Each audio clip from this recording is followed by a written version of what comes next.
George, everybody's looking for a point where President Trump would deliver unilateral currency intervention. Can you find off this chart a statistical point where the president would act?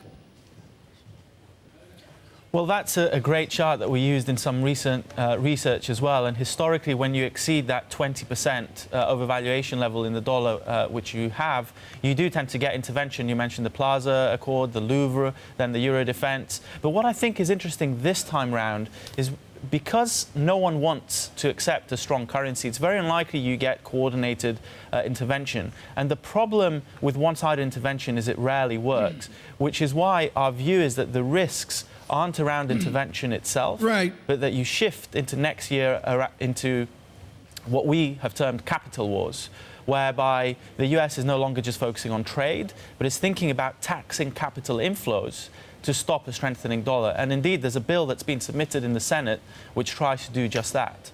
And aren't we naive about the amount of quote-unquote money it would take to intervene? What would be the mass of the weight, if you will, that the United States of America would have to apply in the global market to weaken the dollar?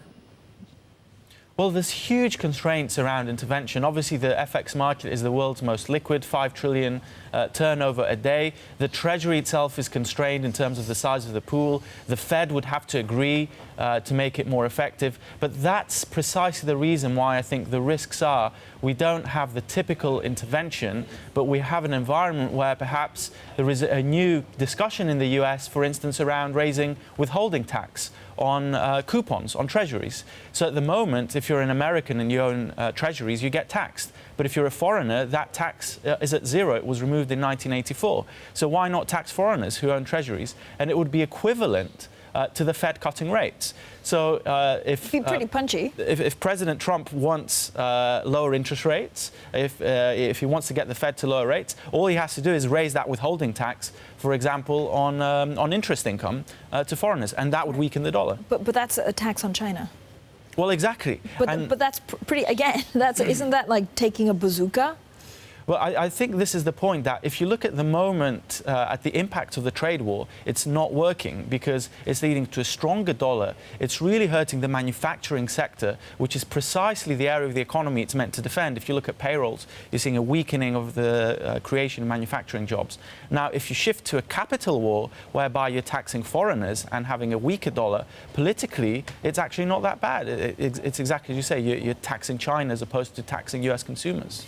George, how will the President Trump and the administration deal with a higher dollar? So we've also been hearing possibly in certain corners that they could actually intervene outright. If the U.S. starts intervening in the dollar, what kind of world are we looking at?